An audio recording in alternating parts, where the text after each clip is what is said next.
Hello everyone, welcome to Young Study. शुरू करते हैं 16 जुलाई के महत्वपूर्ण current affairs. Question number first है, हाल ही में विश्व युवा कौशल दिवस अर्थात वर्ल्ड यूथ स्किल डे कब मनाया गया? तो हाल ही में विश्व युवा कौशल दिवस अर्थात वर्ल्ड यूथ स्किल डे कब मनाया गया? तो प्रत्येक वर्ष मनाया जाता है 15 जुलाई को। आंसर ऑप्शन नंबर है, प्रत्येक वर्ष वर्ल्ड यूथ स्किल डे प्रत्येक वर्ष 15 जुलाई को मनाया जाता है। और 2021 में इसकी थीम थी री imaging youth skill past pandemic. Past यानी जो है पैंडेमिक, ये इसकी 2021 में थीम थी। क्या थीम थी? री imaging youth skills post pandemic, या पास्ट नहीं होनी चाहिए, पोस्ट पैंडेमिक, ये इसकी थीम थी। अर्थात महामारी के बाद युवा कौशल की पुनर्कल्पना, अर्थात महामारी के बाद युवा कौशल की पुनर्कल्पना, ये 2021 में विश्व युवा कौशल दिवस की थीम थी। और पहली बार यह दिवस 15 जुलाई सन 2015 को पहली बार वर्ल्ड यूथ स्किल डे बनाया गया था। नेक्स्ट क्वेश्चन है, हाल ही में 2025 में होने वाले 27वें अंतर्राष्ट्रीय संग्रहालय परिषद सर्वधारणा सम्मेलन की मेजबानी के लिए किस शहर को चुना गया है? तो हाल ही में 2025 में होने वाले 27वें अंतर्राष्ट्रीय संग्रहालय परिषद सर्वसाधारण सम्मेलन की मेजबानी के लिए चुना गया है दुबई को। Answer option number D, Dubai को चुना गया है। दुबई संयुक्त अरब अमीरात का एक शहर है। संयुक्त अरब अमीरात की राजधानी क्या है? Abu Dhabi. और संयुक्त अरब अमीरात की मुद्रा है दिरहम। नेक्स्ट क्वेश्चन है, हाल ही में किस राज्य सरकार ने बच्चों को छात्रवृत्ति प्रदान करने के लिए विद्या निधि कार्यक्रम लॉन्च किया? तो हाल ही में किस राज्य सरकार ने बच्चों को छात्रवृत्ति प्रदान करने के लिए विद्या निधि नामक कार्यक्रम लॉन्च किया है? तो ये लॉन्च किया कर्नाटक सरकार ने। Answer option number B, Karnataka राज्य सरकार ने जो है विद्या निधि नामक कार्यक्रम लॉन्च किया है। बच्चों को जो है शिक्षा यानी बच्चों को छात्रवृत्ति मुहैया कराने के लिए बात है ये कर्नाटक की। तो कर्नाटक सरकार की कुछ महत्वपूर्ण फैक्ट देख लेते हैं। तो कर्नाटक सरकार की कुछ महत्वपूर्ण योजनाएं हैं, जैसे अन्न भाग्य योजना, शादी भाग्य योजना, क्षीर भाग्य योजना, ये सभी कर्नाटक की सबसे महत्वपूर्ण योजना है। अन्न भाग्य योजना, क्षीर भाग्य योजना, शादी भाग्य योजना, जन सेवक योजना, ये योजना भी कर्नाटक सरकार की एक महत्वपूर्ण योजना है। जन सेवक योजना, सेवा सिंधु योजना, ये भी कर्नाटक सरकार की है। सेवा सिंधु योजना भी कर्नाटक सरकार की महत्वपूर्ण योजना है। कृषि संजीवनी व्हीकल, ये कर्नाटक सरकार द्वारा चलाए गए थे। संजीवनी व्हीकल ये कृषि के लिए चलाए गए थे कर्नाटक सरकार के द्वारा। कर्नाटक का हाल ही में 31वां जिला बना है विजयनगरम कर्नाटक का 31वां जिला बना है, जो बेल्लारी से कटकर बना। किससे कटकर बना? बेल्लारी से कटकर बना। कर्नाटक में भारत का सबसे पहला खिलौनों का क्लस्टर बना है। कर्नाटक के कोप्पाल में भारत का पहला खिलौना क्लस्टर बना है। भारत में पहली जो कोरोना से मौत है, भारत में पहली कोरोना से मौत कर्नाटक की राजधानी बेंगलुरु में हुई थी। भारत में पहली कोरोना से मौत। और कर्नाटक में भारत का सबसे बड़ा जो है रेलवे प्लेटफॉर्म बनाया जा रहा है। रेलवे प्लेटफॉर्म बन रहा है कर्नाटक के हुबली यानी जो स्टेशन पर भारत का सबसे बड़ा, भारत का ही नहीं विश्व का सबसे बड़ा रेलवे प्लेटफॉर्म बन रहा है, जिसकी लंबाई 1555 मीटर होगी, लगभग 1555 मीटर होगी। इससे पहले सबसे लंबा विश्व का रेलवे प्लेटफॉर्म वो गोरखपुर का रेलवे प्लेटफॉर्म था, जिसकी लंबाई 1366 थी। अब कर्नाटक के हुबली में बन रहा 1555 मीटर का सबसे लंबा रेलवे प्लेटफॉर्म। कर्नाटक 1 नवंबर सन 1956 को भारत का राज्य बना था। कर्नाटक की राजधानी बेंगलुरु है। कर्नाटक के राज्यपाल बने हैं हाल ही में थावरचंद गहलोत, ये कर्नाटक के राज्यपाल हैं। कर्नाटक के मुख्यमंत्री वी.एस. येदियुरप्पा है। नेक्स्ट क्वेश्चन है, हाल ही में किस देश ने इजराइल के तेल अवीव में अपना पहला दूतावास खोला है?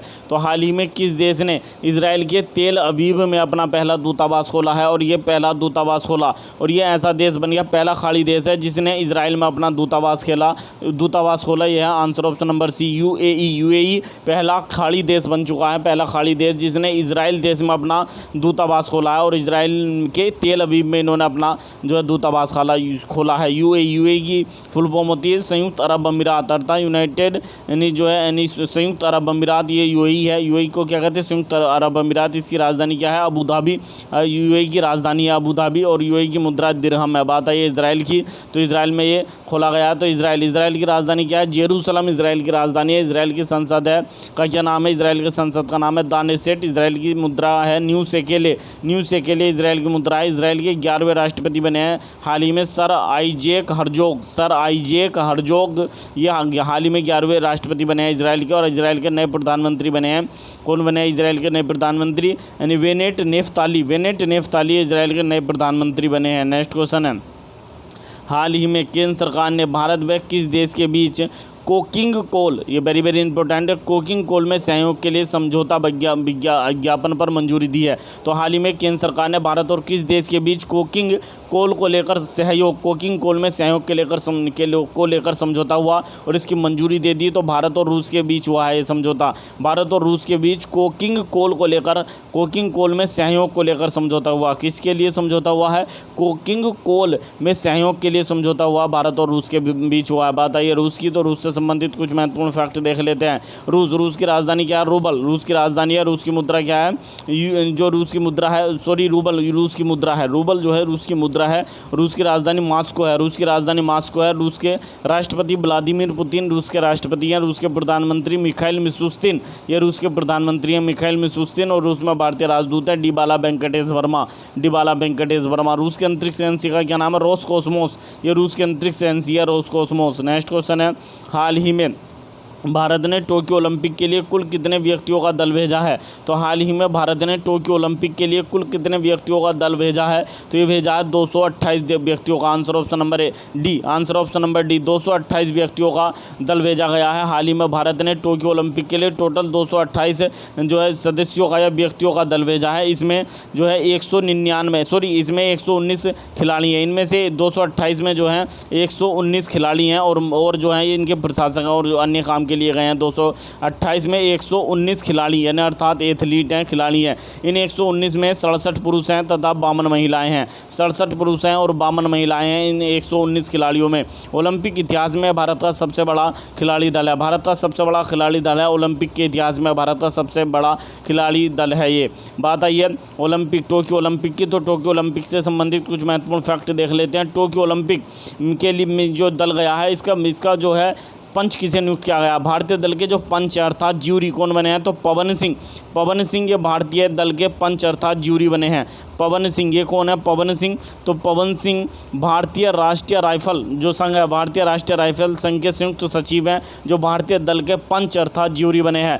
भारत के प्रथम व्यक्ति जिन्हें जिम्नास्ट प्रतियोगिता में जज के लिए नामित किया गया है, तो ये जज बने हैं जिम्नास्ट प्रतियोगिता में दीपक काबरा। ये पहले व्यक्ति हैं जो पुरुषों की जिम्नास्ट प्रतियोगिता में टोक्यो ओलंपिक के इतिहास में जज करेंगे, दीपक काबरा। बात आई है टोक्यो ओलंपिक की, तो टोक्यो ओलंपिक जो है इसके उद्घाटन समारोह में, टोक्यो ओलंपिक के उद्घाटन समारोह में भारतीय दल का जो ध्वजवाहक है किसे चुना गया है? तो वो चुना गया एम.सी. मेरी कॉम, भारत की महान मुक्केबाज एम.सी. मेरी कॉम तथा भारतीय पुरुष हॉकी टीम के कप्तान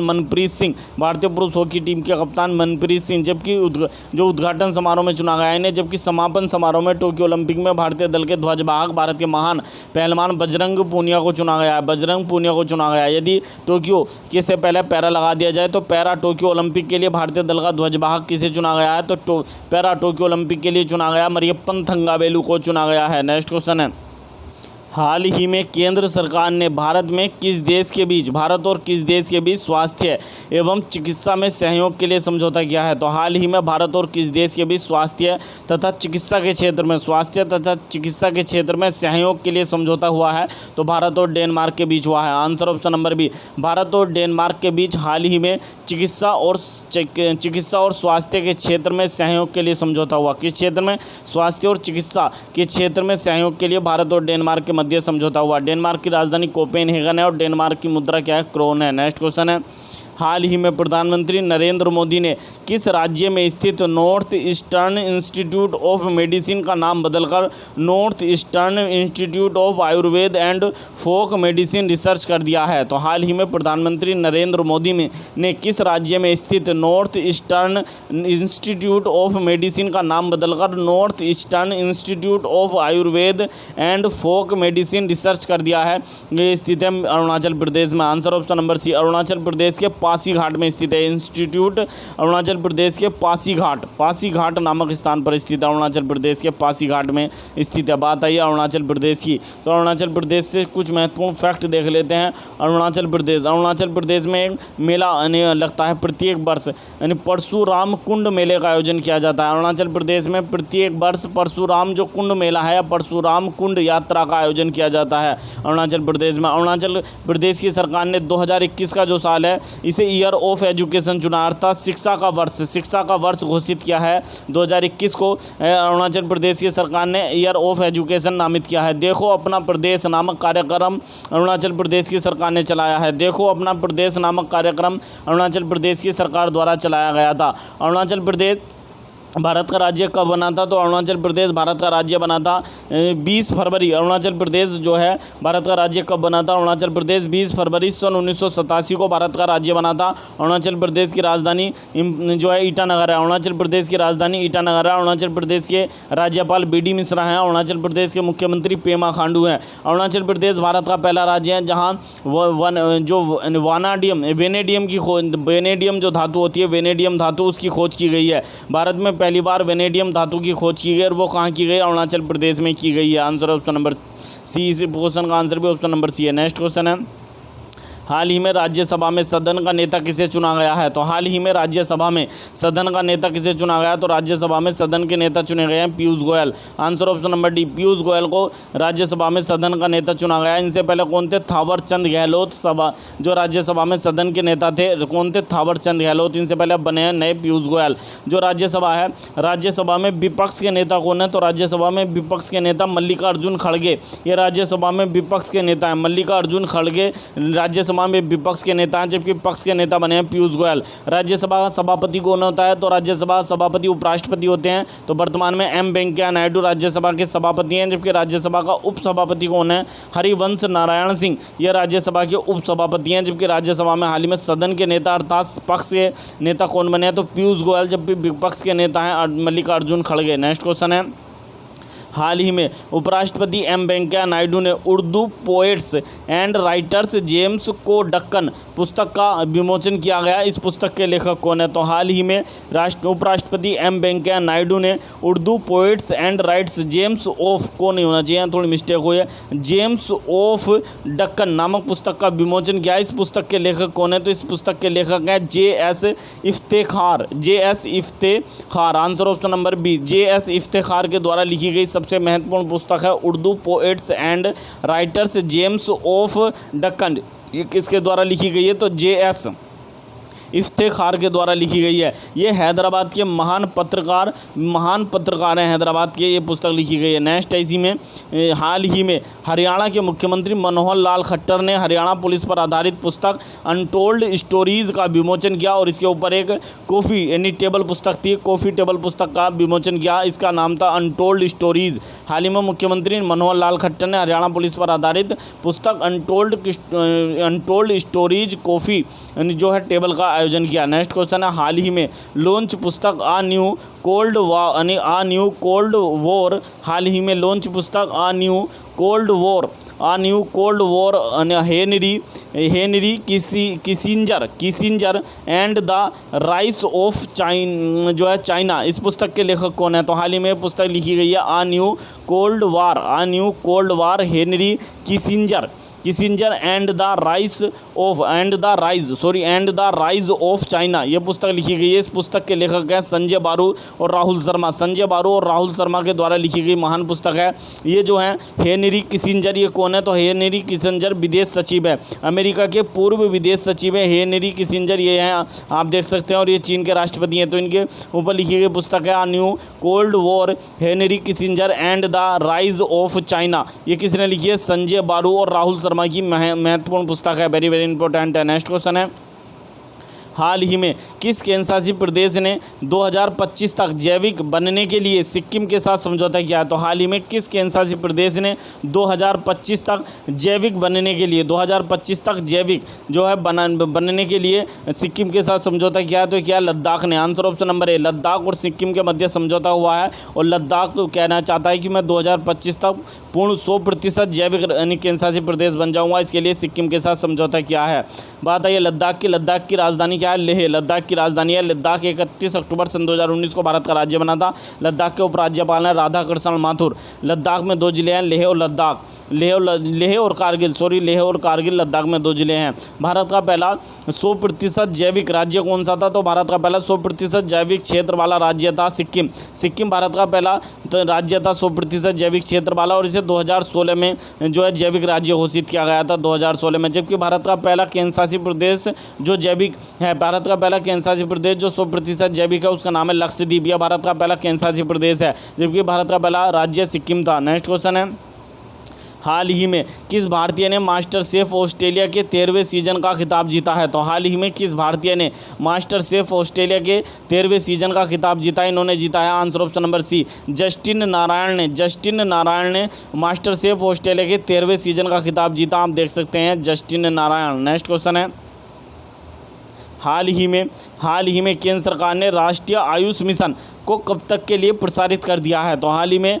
केंद्र सरकार ने राष्ट्रीय आयुष मिशन को कब तक के लिए प्रसारित कर दिया? तो ये कर दिया 31 मार्च 2026 तक के लिए। आंसर ऑप्शन नंबर सी, 31 मार्च 2026 तक के लिए बढ़ा दिया है। इसकी शुरुआत जो है राष्ट्रीय आयुष मिशन की शुरुआत 1 अप्रैल सन 2021 को की गई थी। अब इसे कब तक बढ़ा दिया गया? 31 मार्च 2026 तक बढ़ा दिया गया। और इसकी घोषणा इन्होंने की है। कौन है? तो भारत के आयुष मंत्री हैं। भारत के आयुष मंत्री हैं। और भारत के आयुष मंत्री कौन है वर्तमान में? सर्बानंद सोनोवाल। असम के 14वें मुख्यमंत्री सर्बानंद सोनोवाल वर्तमान में भारत के आयुष मंत्री हैं। नेक्स्ट क्वेश्चन, हाल ही में देश का पहला अनाज एटीएम किस शहर में पायलट परियोजना के तहत लॉन्च किया गया है? तो हाल ही में भारत का पहला अनाज एटीएम है, ये किस शहर में पायलट परियोजना के तहत लॉन्च किया गया? तो ये लॉन्च किया गया गुरुग्राम में। Answer option number B, Gurugram में पायलट परियोजना के तहत लॉन्च किया गया देश का पहला अनाज एटीएम। आप देख सकते हैं यह अनाज एटीएम, इसमें एक बार में अंगूठा लगाने पर 70 किलोग्राम तक अनाज 5 से 7 मिनट में निकल सकता है और एक बार अंगूठा लगाना है। इसमें पायलट परियोजना के तहत हरियाणा सरकार के द्वारा गुरुग्राम में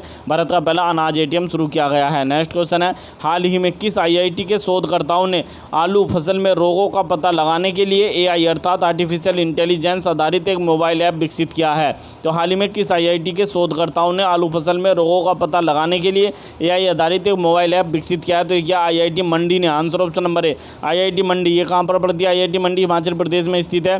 और इस दिन आईआईटी मंडी ने राष्ट्रीय आलू अनुसंधान संस्थान के साथ मिलकर यह ऐप बनाया है। राष्ट्रीय आलू अनुसंधान संस्थान के साथ मिलकर यह ऐप बनाया है। जो राष्ट्रीय आलू अनुसंधान संस्थान है कहाँ पर है? शिमला के कुफरी में राष्ट्रीय आलू अनुसंधान संस्थान है। नेक्स्ट क्वेश्चन है, हाल ही में किस राज्य सरकार ने मातृत्व मथुरु कवचम अभियान को लॉन्च किया है? तो हाल ही में किस राज्य सरकार ने मथुरु कवचम अभियान को लॉन्च किया है? तो ये लॉन्च किया है केरल ने। Answer option number D, Kerala की जो सरकार है इसने हाल ही में मथुरु कवचम अभियान को लॉन्च किया है। इस अभियान के माध्यम से गर्भवती महिलाओं का टीकाकरण करने के लिए अभियान लॉन्च किया गया। गर्भवती महिलाओं के टीकाकरण के लिए अभियान लॉन्च किया गया है। केरल 1 नवंबर सन 1956 को भारत का राज्य बना था। केरल की राजधानी तिरुवनंतपुरम है। केरल के राज्यपाल कौन है? आरिफ मोहम्मद खान केरल के राज्यपाल और केरल के दूसरी बार मुख्यमंत्री की शपथ ली है। किन्होंने? तो पिनरई विजयन, ये केरल के दूसरी बार मुख्यमंत्री बने हैं। नेक्स्ट क्वेश्चन है, हाल ही में दुनिया का पहला संयुग्मित कोविड-19 वैक्सीन जिसका नाम है सोबराना फर्स्ट किस देश के द्वारा स्वदेशी रूप से विकसित किया गया है? तो हाल ही में दुनिया का पहला संयुग्मित कोविड-19 वैक्सीन है, इसका नाम है सोबराना फर्स्ट।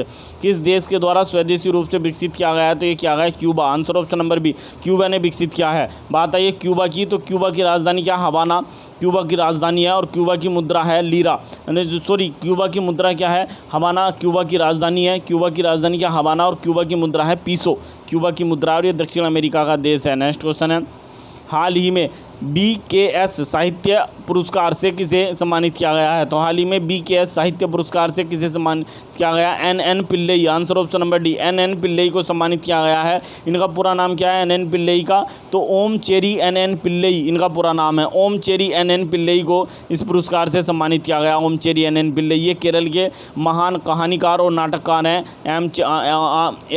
कौन है? इनका पूरा नाम है ओम चेरी NN पिल्लई को ये पुरस्कार दिया गया। कौन सा पुरस्कार? BKS साहित्य पुरस्कार। BKS की फुल फॉर्म क्या है? बहरीन केरेलिया समाजम साहित्य पुरस्कार से सम्मानित किया गया NN पिल्लई को। आप देख सकते हैं NN पिल्लई।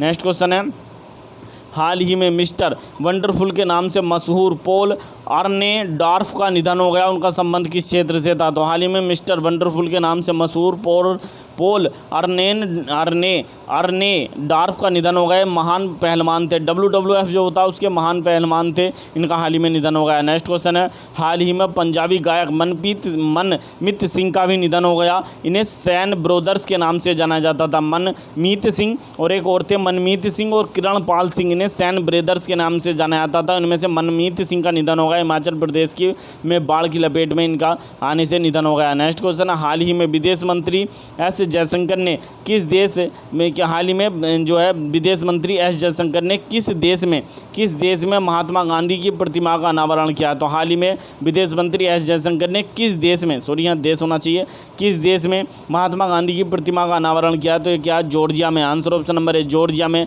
इसका अनावरण किया गया। जॉर्जिया की जो राजधानी है तिबिलिसी जॉर्जिया की राजधानी है। तो तिबिलिसी के पार्क में महात्मा गांधी प्रतिमा का अनावरण किया गया। आप देख सकते हैं ये प्रतिमा ये बनाई गई है, जॉर्जिया की राजधानी तिबिलिसी के पार्क में बनाई गई है भारत के विदेश मंत्री एस जयशंकर ने। और जॉर्जिया की मुद्रा क्या है? लीरा जॉर्जिया की मुद्रा है। नेक्स्ट क्वेश्चन है, हाल ही में परिवहन और राजमार्ग मंत्री नितिन जयराम गडकरी ने किस पूर्वोत्तर राज्य में 16 राष्ट्रीय राजमार्ग परियोजनाओं का उद्घाटन किया है? 16 राष्ट्रीय राजमार्ग परियोजनाओं का उद्घाटन किया है। तो ये किस राज्य में किया गया? तो ये किया गया है मणिपुर में। Answer option number B, Manipur में इसका उद्घाटन किया गया। मणिपुर में किया गया। भारत के परिवहन और राजमार्ग मंत्री नितिन जयराम गडकरी ने 16 राष्ट्रीय राजमार्ग परियोजनाओं का उद्घाटन किया। मणिपुर की राजधानी इम्फाल है। मणिपुर 21 जनवरी 1972 को भारत का राज्य बना था। मणिपुर के राज्यपाल नजमा हेपतुल्ला है। मणिपुर के मुख्यमंत्री नेफ्यू रियो हैं। नेक्स्ट क्वेश्चन है, हाल ही में रेलवे ट्रैक के ऊपर गुजरात के किस शहर में बनाया गया भारत का पहला 5 सितारा यानी 5 स्टार होटल बनाया गया? तो हाल ही में रेलवे ट्रैक पर गुजरात के किस शहर में भारत का पहला 5 स्टार